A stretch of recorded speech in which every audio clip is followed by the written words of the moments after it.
ক্যাচটা দেখুন আপনারা।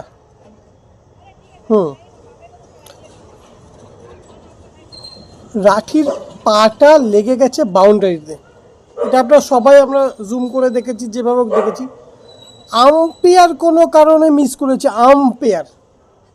Umpire miss করেছে, এত কনফিডেন্সে ও লুপেছে না, তো আম্পায়ার ওই জায়গাটা মিস করেছে। কিন্তু আমরা কেউ মিস করিনি, কমেন্টেটার্স কেউ মিস করিনি, সবাই বলেছে হ্যাঁ স্কিডবোর্ডটা লেগেছে।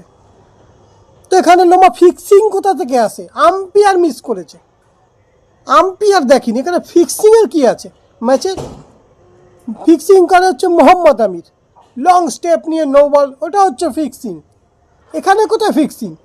আম্পায়ার মিস করেছে, আম্পায়ার ভুল করেছে, থার্ড আম্পায়ারও ভুল করেছে ক্যামেরার থেকেও, এইটা দোষ। ফিক্সিং আর কলকাতা হারলেই ফিক্সিং।